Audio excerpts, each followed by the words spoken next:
hari-hari ini ya di aktivitas baru sahabat MG itu menemani, mendampingi putra-putri Anda untuk juga bisa melakukan pembelajaran online di rumah.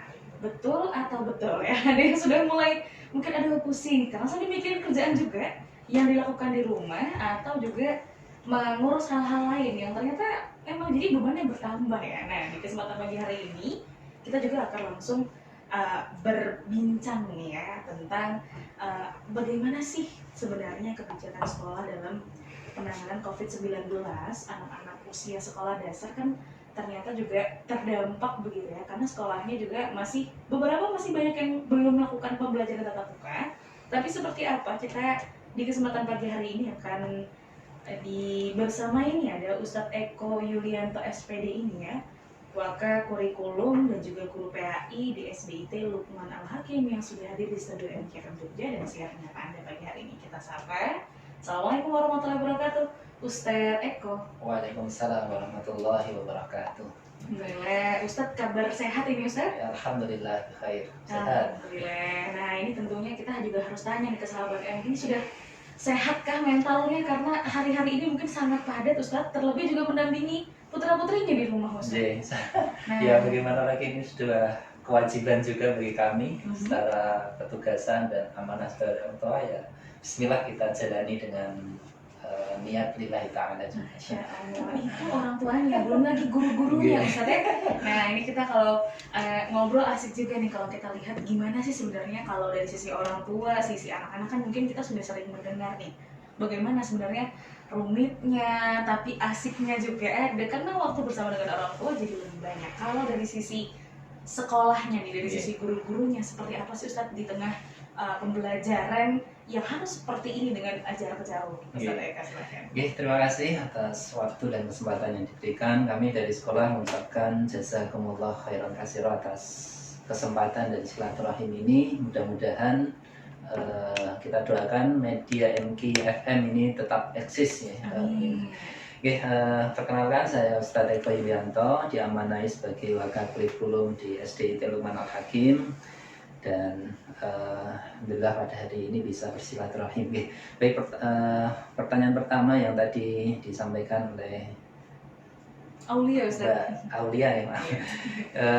Yang jelas kami di sekolah dengan kondisi seperti ini sangat berdampak ya, dalam arti bagaimana proses ilmu yang biasanya kita dalam kondisi kebersamaan dengan anak-anak kita di sekolah harus terbatas aktivitasnya, dan ini menjadi kami merasakan beban energi dan waktu itu sangat ekstra luar biasa. Penyiapan konten pembelajaran, kemudian waktu kita membersama anak secara online itu juga lebih banyak. Ibaratnya kalau kami secara reguler di harian itu sampai asyar ya, sampai sholat asyar, tapi kadang nih teman-teman guru kami sampai jauh, sampai malam hari itu dengan kondisi seperti ini. Jadi ekstra dari energi dan waktunya, dan ini penyiapan materi juga luar biasa bagi kami. Dan inilah yang mungkin menjadi tantangan di tengah kondisi COVID-19 ini, bagaimana sebuah institusi pendidikan termasuk kami di SDIT Lukman Al-Hakim harus tetap eksis, karena ini menjadi, maaf kalau kami menjaga kepercayaan dari wali murid yang telah mengamanahkan putra-putrinya di lembaga kami. Dan ini juga sudah berlangsung sejak bulan Maret. Sejak bulan Maret. Maret pertengahan. Nah ini Juni, Juli, sudah hampir satu semester. Iya, satu semester. Nah tentunya juga kan kemarin melewati masa-masa kenaikan kelas, masa-masa bahkan akhir usaha ya, wisuda kelas 6.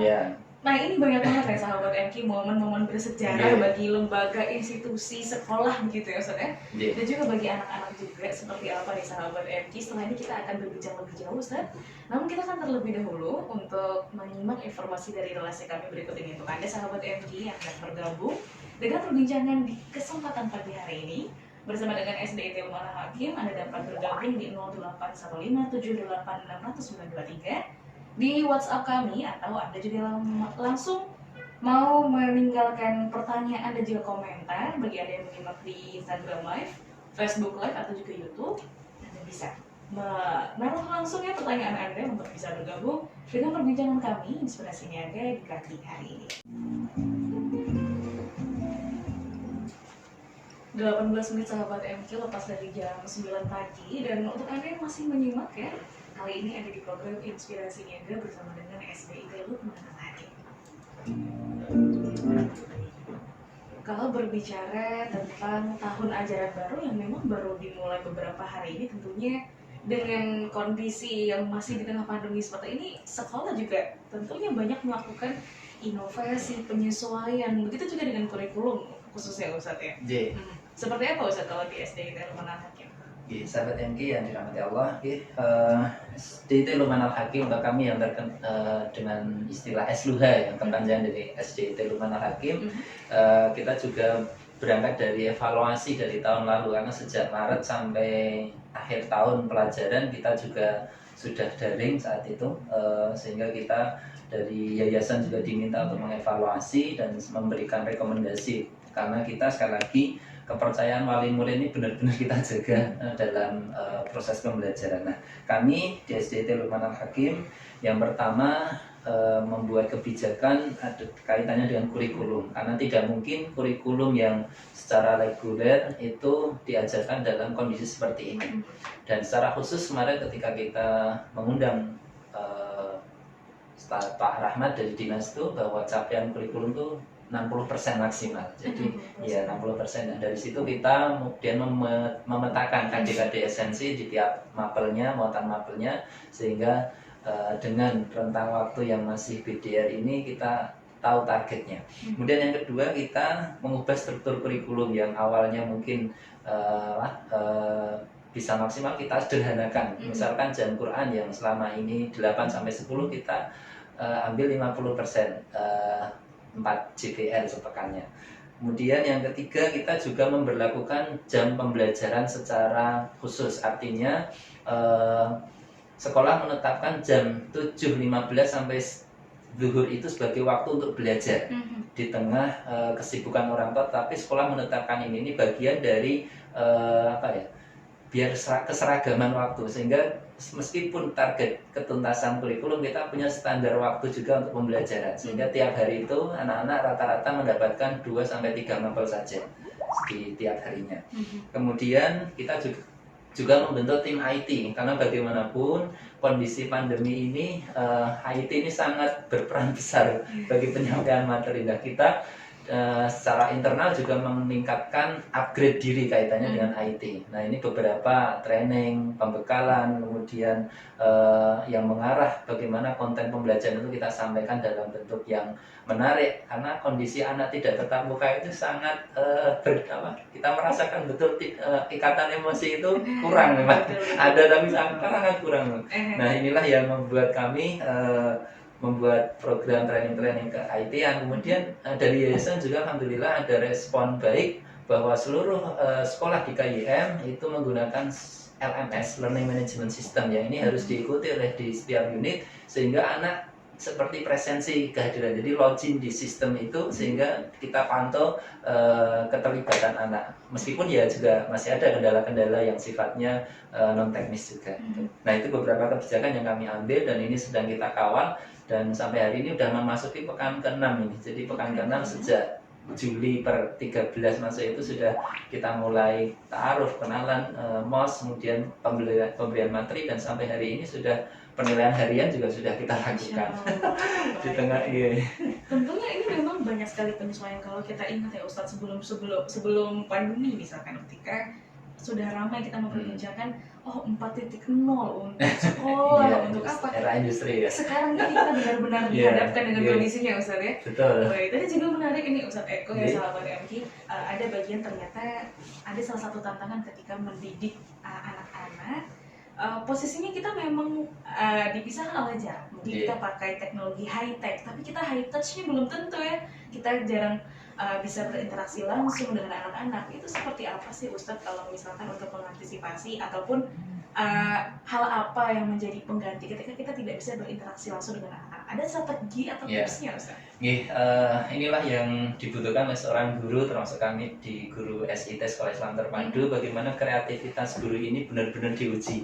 Artinya selain membuat konten, video, penyampaian materi, kita juga berkreativitas. Nah, salah satu bentuk kreativitas yang kita minta kepada guru adalah bagaimana pemberian materi itu sifatnya tidak sekedar memberikan tugas saja, tapi harus ada feedback. Nah, ada feedback. Nah, salah satunya kita juga ingin tatap muka secara virtual karena ini semacam menjadi apa ya, tombol kangen juga ya. Tombol kangen juga.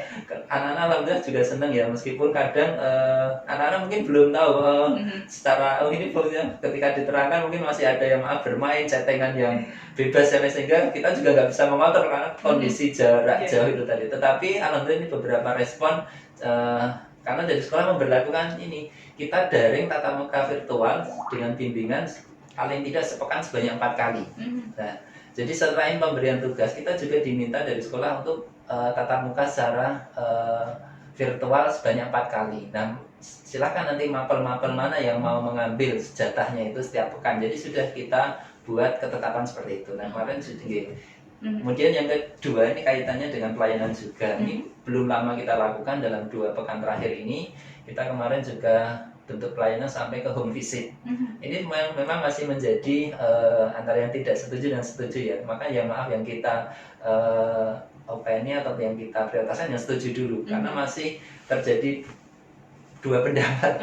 Karena untuk home visit ini memang kita menghadirkan langsung ya, karena menghadirkan langsung pun juga kita batasi. Kelompok itu tidak boleh lebih dari 6 anak.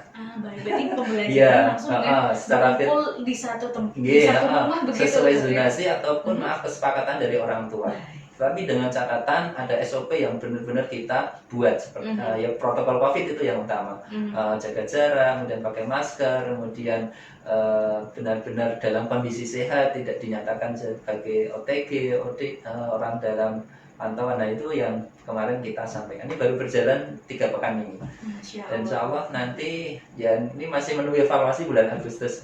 Karena ini sangat orang tua juga mengalami kondisi yang kadang mungkin faktor kesibukan, kemudian dalam hal memberikan materi bukan hanya, tetapi orang tua juga mengalami kendala juga. Jadi benar-benar saat menyadarkan kita bahwa ternyata pendidikan itu juga melibatkan banyak sekali pihak di kondisi seperti ini. Tidak hanya kami yang di sekolah ya. Dan selama ini mungkin kita ya sebagai ayah dan bunda begitu ya, ketika sudah tenang lah pokoknya anak masuk sekolah sudah aman, kita bisa dengan kesibukan kita yang lain, dengan aktivitas yang lain. Tapi dengan kondisi seperti ini mau tidak mau bapak ibunya jadi ikut belajar lagi Ustaz ya. Memang inti pendidikan di keluarga, kami sekolah, masyarakat kan sebagai apa ya, ya 3 sinergi itulah, kita juga harus saling sinergi. Memang keadaan mendesak seperti ini jadi lebih menyadarkan kita ya sahabat MG. Dan tadi juga Ustaz sampaikan memang model pembelajarannya tidak selalu setiap hari dan setiap mapel langsung tatap muka virtual begitu Ustaz ya? Iya, ada penjadwalannya. Misalkan 1 hari 1 daring atau 2 daring. Jadi sepekan kita target 4 kali.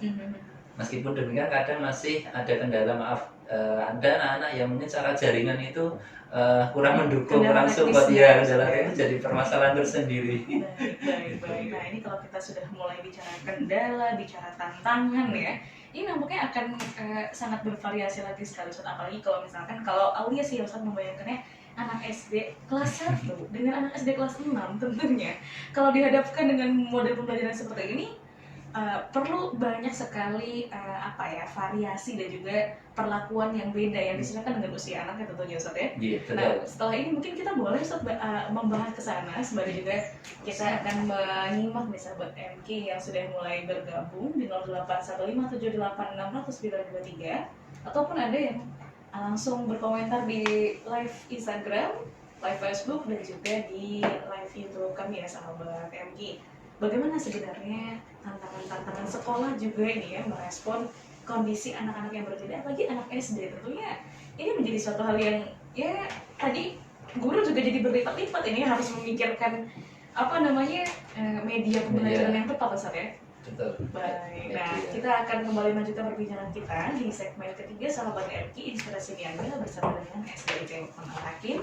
Juga karakteristik anak-anak baik dari segi usia ataupun bahkan terkadang kalau kita di kelas dengan model pembelajaran biasa kan kadang kita jadi lebih tahu karakter anak ya Ustaz ya. Nah kalau dengan model pembelajaran seperti ini tentunya tantangan itu semakin besar juga dan model-model pembelajaran harus semakin dikembangkan menjadi pembelajaran yang sesuai dengan anaknya. Apalagi kalau kelas 1 dan kelas 6 ini kan di masa-masa yang ujung dan ujung Iya. ya Ustaz. Ujung awal dan ujung akhir. Ujung awal dan ujung akhir ini seperti apa Ustaz dalam pembelajaran jarak jauh seperti ini?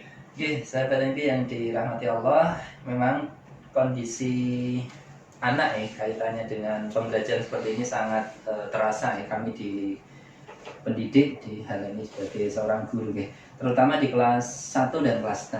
Yang pertama di kelas 6 dulu. Kelas 6 ini kan ibaratnya secara waktu lebih pendek. Karena sebentar lagi mereka akan menjadi alumni sekolah yang bersangkutan. Nah, inilah yang menjadi tantangan memang kenapa kelas 6 kita prioritaskan. Nah, ini ada rencana juga apakah nanti home visit ini akan kita lebih intenskan atau kita masukkan ke sekolah, karena kan dari Dignas sendiri memang tidak membolehkan memang memasukkan anak ke sekolah, tetapi saya melihat beberapa sekolah lain juga sudah mulai berani dalam tanda kutip, karena memang kepentingan di kelas 6 itu luar biasa besarnya. Padahal baru naik kelas 6 karena nanti bulan April itu anak-anak sudah ujian sekolah, ujian akhir itu. Nah, ini yang sedang kita susun. Kemudian dari mapel-mapel yang di kelas 6 itu memang ada rencana kita prioritaskan yang di 3 mapel yang di ujian sekolah, yaitu bahasa Indonesia, kemudian matematika dan IPA. Nah, tetapi kita tidak mengesampingkan mapel-mapel yang lain karena secara hak anak juga harus mendapatkan ilmu itu. Nah, tinggal kita mensiasati bagaimana pembelajaran bermakna ini yang di kelas 6 bisa tuntas dalam arti sesuai dengan target yang ditetapkan di awal tadi. Nah, khusus yang kelas 1 memang kemarin penekanannya dari Dinas diminta untuk fokus di calistung dulu. Karena ini kan TK aja ibaratnya kemarin belum istilahnya tidak sampai akhir ya, karena pertengahan itu kan sudah anak-anak TK sudah daring. Nah, inilah yang kemarin diminta fokus di calistungnya dulu, membaca, menulis, berhitung. Nah, kita juga menghadirkan peran BK di sini. Alhamdulillah di tim sekolah kita punya peran BK yang cukup proaktif menyapa wali murid lewat program-program ke-BK-an, termasuk melingkannya ke LMS. Nah, sehingga nanti ada dialog juga ya di interaksi, bisa datang ke sekolah, bisa secara langsung secara daring itu bisa kita programkan kemarin. Nah, begitu sahabat MK yang tengah kita jalani kaitannya dengan kelas 6 dan kelas 1. Baik, itu di kelas 1 dan juga kelas 6-nya ini begitu ya. Ini memang secara kurikulum secara umum banyak sekali kemudian hal-hal yang perlu disesuaikan oleh sekolah juga ya. Nah, ini ada panduan-panduan begitu baik dari dinas ataupun dari sekolah Islam terpadu sendiri nih ya Ustaz ya. Yang mungkin ada kurikulum khusus ataupun kebijakan khusus yang kemudian menjadi turunan dari seperti apa sih upaya kurikulum sekolah merespon kondisi pandemi seperti ini.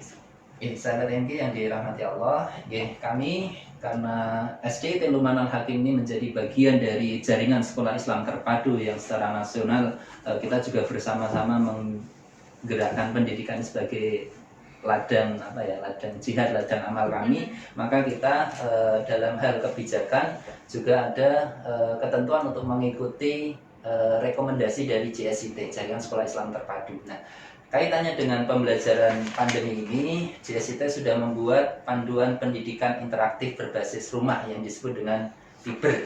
Nah, jadi JSIT membuat panduan PIBER pembelajaran interaktif berbasis rumah. Nah, ini yang menjadi panduan sekolah-sekolah Islam terpadu, karena sekali lagi swasta ini kan kepercayaan ya dari wali murid ya, tanpa mengesampingkan yang negeri, tetapi kita memang benar-benar dituntut untuk banyak berkreativitas. Nah, inilah yang sedang kita jalani karena kondisi pandemi sangat berdampak bagi kami di pendidikan. Jadi ya alhamdulillah secara khusus JSIT berusaha membantu, tapi jangan sampai meskipun suasana pandemi ini program-program yang sudah kita biasakan di sekolah, program-program keislaman mulai dari sholat duha, kemudian infak, kemudian akhlakul karimah yang lain itu benar-benar terjaga. Nah, inilah kondisi orang tua yang lebih banyak tahu ya, karena kondisi ini kan ibaratnya proses pendidikan seakan-akan berlari ke rumah semua, tapi sekolah masih punya kewenangan untuk mengontrol itu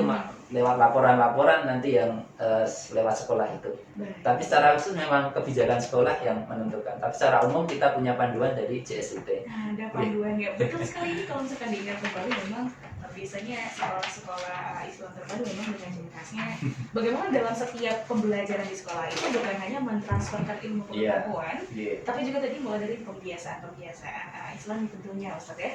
Ini menarik untuk nanti kita kupas, boleh Ustaz dikasih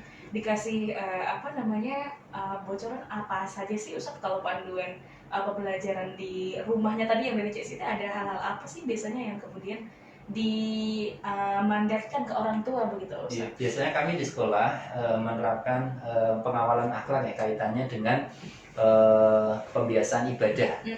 Mulai dari sholat duha, kemudian adab makan, kemudian sopan santun pada guru. Nah, kita juga punya profil karakter yang itu menjadi ciri khas SDIT Luqmanul Hakim. Ya, mungkin nanti akan saya sampaikan nih profilnya seperti apa. Yang jelas kita ingin betul mengawal, karena program-program kami juga fokus juga di akhlak yang utama selain materi yang menjadi tuntutan akademik. Baik, kita masih punya satu segmen terakhir nanti Ustaz. Okay. Sedikit mengupas bagian fiber ini seperti apa, minta buat MG, ada juga yang Anda bergabung ini ya, bertanya lebih lanjut silahkan dapat Anda sampaikan di 081578888923 sahabat MG, atau langsung saja Anda juga bisa memberikan pertanyaan Anda, menyampaikannya di kolom komentar di Instagram atau di YouTube dan juga di Facebook sahabat MG. Link ini akan kembali untuk Anda, masih di inspirasi aja.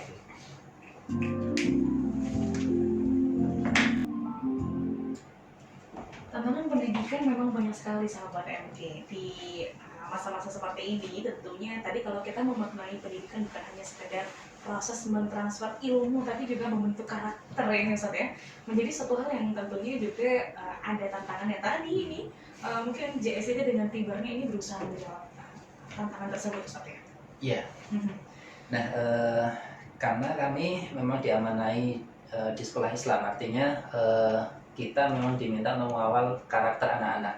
Nah, kami SDIT Luqmanul Hakim dalam hal ini menguatkan karakter-karakter yang sudah kita bangun saat di sekolah. Tetapi di tengah kondisi seperti ini, maka yang lebih banyak tahu adalah orang tua di rumah. Nah, kita hanya bisa menitipkan ini ada capaian-capaian akhlak yang itu nanti menjadi pengawalan di orang tua. Memang secara umum karakter itu Qur'ani, benar ya, kalau sekali itu karakternya Qur'ani. Tetapi dalam hal ini kita breakdown lagi agar karakter Qur'ani itu seperti apa biar nampak di kepribadian anak. Nah, yang pertama kita ingin anak-anak kita juga sholat dengan tertib, karena di usia emas mereka pembiasaan sholat itu juga harus menjadi pendidikan yang pertama dan awal. Usia 7 tahun, usia 10 tahun, bahkan Rasulullah dengan tegas dan hadisnya untuk memukul ya, kalau 10 tahun memukul dalam arti pukulan yang untuk mengingatkan. Nah, itu sholat itu benar-benar kita minta anak-anak tertib. Nah, di sekolah ada sholat duha, sholat wajib duhur dan asar, itu bagian dari kita mengawal kompetensi sholat. Kemudian yang kedua, ini adalah sikap birrul walidain. Bagaimana setelah perintah beriman pada Allah, birrul walidain ini kita tempatkan sebagai profil siswa kita di SDIT. Nah, seperti apa misalkan mendoakannya, kemudian mematuhi perintahnya, karena kadang kondisi anak yang memang masih awal, memang kalau tidak dididik lebih dini, birrul walidainnya nanti terlepas, sehingga ini betul-betul kita kawal. Kemudian yang ketiga, kita juga ingin anak-anak kita itu menghormati orang lain, baik yang usianya lebih muda, lebih tua, itu ada rasa hormat. Nah, ini yang kadang hari ini pendidikan seakan kehilangan ruh rasa menghormatinya. Nah, ini kita kawal. Kemudian yang keempat, anak-anak kita hadapkan pada sikap dan semangat pembelajar sepanjang hayat. Apalagi tengah kondisi ini memang butuh mood yang harus giat ya belajar. Kalau harus sadar dan harus mandiri. Iya, betul, mandiri. Kemudian yang kelima, hidup bersih. Apalagi kondisi COVID ini kan mengajarkan kita untuk kembali makna kebersihan. Padahal dalam Islam sendiri makna kebersihan itu sudah disampaikan oleh Rasulullah 14 abad ya. Masalah kebersihan, tidak hanya kebersihan hati, tapi kebersihan yang sifatnya fisik itu juga kita minta. Kemudian yang keenam tadi mandiri. Ini 8 profil ini saling apa ya, saling bersinggungan ya, tidak bisa berdiri sendiri. Kemudian yang ketujuh adalah sopan santun, seperti memberi salam, menyapa orang lain, senyum, salam, sapa, dan sopan santun itu juga kita minta pada anak-anak, karena kita saat anak-anak datang ke sekolah, para guru juga dijadwal secara pikir mudah anak-anak memberikan salam, takdim, itu juga bentuk takdimnya seorang anak pada seorang murid pada seorang guru. Kemudian yang terakhir adalah berakhlak mulia. Bagaimanapun ini adalah anak-anak biar jujur dan benar dalam hati, dalam tindakan, itu yang kita kawal. Nah, 8 profil ini kalau di sekolah kami membentuk tim yang namanya tim karakter, yang terdiri dari siswa di kelas atas 4, 5, 6, sehingga secara jadwal anak-anak juga punya peran untuk membantu temannya, maaf, yang belum solih menjadi solih, yang belum baik menjadi baik, tanpa harus ada kami sebagai guru, tapi guru juga akan mengawal juga. Tapi anak-anak kita berikan amanah, alhamdulillah ini sudah berjalan selama beberapa tahun dan benar-benar kita kawal, karena di tim inilah kita anggap sebagai yang bisa sebagai anak-anak yang kita percaya untuk mengajarkan kebaikan, karena ilmu kalau diajarkan insya Allah akan melekat juga ke anak-anak itu. Insya Allah sudah membuatkan anak-anak juga sama mungkin tadi untuk bisa menjadi bagian dari agen kebaikan yang juga menyebarkan kepada teman-teman sekitarnya misalnya. Masya Allah, itu tadi ada di 8 profil dan juga di tim tertentunya. Hal ini menjadi sebuah tantangan juga dengan kondisi seperti ini. Ustadz, itu timnya masih jalan juga ya Ustadz ya? Di kondisi seperti ini? Ya, harapannya nanti ada feedback juga dari orang tua melaporkan lewat mutabak. Misalkan kita kemarin mengambil momen Idul Adha, itu pun juga bagian dari mengambil nilai spiritual anak, dengan puasa Arafahnya, atau besok bahkan hari Tasu'a ya, Tasu'a sama Asyura ya, ini juga nanti akan kita ambil nilainya, sehingga ada apresiasi dari guru atau sekolah ketika anak-anak yang rajin ibadahnya, kaitannya dengan ibadah wajibnya seperti sholat ataupun ibadah sunnah yang diutamakan itu kita ambil. Jadi kita juga memberikan reward pada anak-anak, dan mudah-mudahan ini menjadi penyemangat di tengah kondisi yang masih pandemi. Kemarin bulan Ramadan juga masih dalam jarak jauh. Iya, masih jarak. Padahal biasanya semarak banget. Iya, momen-momen kebersamaan itu banyak yang istilahnya seakan kangen anak-anak juga. Ada kemah juga, ada kunjungan edukatif, ada menginap di sekolah, ada mabit, seperti itu kan, jadi suasana jadi hilang ya.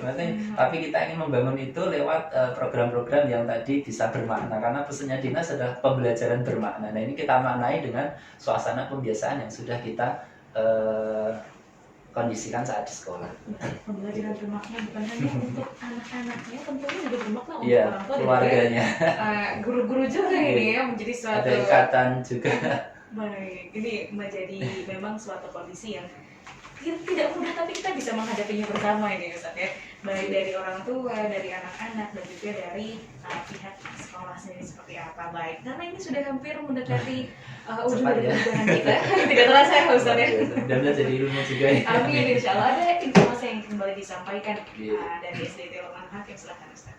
Yes, ayah bunda yang dirahmati Allah, kami dari SDIT Luqman Al-Hakim, insya Allah dalam waktu dekat, insya Allah bulan September, kami kembali membuka peluang bagi ayah bunda yang ingin bergabung, mempercayakan pendidikan putra-putrinya lewat lembaga kami. Silahkan nanti bisa silaturahim ke SDIT Luqman Al-Hakim yang beralamat di Jalan Timoho 2, Gang 5, Mujamuju, Umbul Harjo, di belakang Universitas Jana Badra. Atau bisa kontak ke call center PPDB ke 0821 3672 7278, atau bisa mencari di website kami. Insya Allah ini juga bagian ikhtiar kami untuk eksis ya di dunia maya, agar kami semakin terjaga kualitasnya, tentu dengan kepercayaan dan dukungan dari masyarakat ataupun ayah bunda yang secara khusus mempercayakan kepada kami. Mungkin itu Mbak Aulia sebagai penutup. Nah, ini juga mungkin sedikit satu tergantung PDB, ini kan juga tentunya masih ada beberapa hal yang harus kita penuhi begitu ya ketika menjalankan ajaran baru, kondisi seperti ini. Biasanya kalau pendaftaran murid baru ini ya di SDT Luqman Al-Hakim sendiri dilakukan dengan model yang seperti apa sih Ustaz di tengah kondisi kita seperti ini? Ya, nanti bisa lewat, selain bisa datang ke sekolah ya, bisa lewat media sosial yang nanti bisa kita share di website juga. Jadi bisa menghubungi lewat alamat itu. Baik. Jadi kita buat permudah dulu, karena ini nanti dari KYM juga akan membuat semacam sistem juga, karena kita ada 3 unit sehingga kita saling bersinergi, bukan saling tapi bersinergi dalam arti berkompetisi dalam kebaikan juga. Baik, Masya Allah. Berarti kalau misalkan ayah bunda dari luar daerah Jogja yang agak sulit mungkin kalau datang itu bisa online Bisa juga, ya? online, nanti bisa membuka website kami di situ, nanti bisa komunikasi, bisa nanti kita tindak lanjuti. Semakin mudah dan juga Ya semakin insya Allah dekat kita gitu ya. permudah prinsip kita. Baik, alhamdulillah. Terima kasih Ustadz Eko sudah berkenan untuk berbagi banyak hal pada sahabat MK di kesempatan pagi hari ini, inspirasi mengenai bagaimana sih kita tadi bisa menghadirkan suasana pendidikan yang bermakna bersama dengan anak-anak kita di tengah kondisi yang memang belum memungkinkan pendidikan kita, proses belajar mengajar dilakukan secara tatap muka langsung nih, Sob, ya. Semoga sehat selalu Ustadz Eko dan juga terima kasih atas silaturahimnya. baik, silakan sudah di Ya, insya Allah nanti kami sampaikan lewat media kami. Jadi luar biasa diberikan kesempatan dan kepercayaan juga. Alhamdulillah, semoga sehat selalu dan juga lancar ini ya di dalam turut serta membersamai anak-anak kita bisa mencapai tujuan pendidikan kita bersama. Baik. Selamat pagi Ustadz Eko, assalamualaikum warahmatullahi wabarakatuh. Waalaikumsalam warahmatullahi wabarakatuh.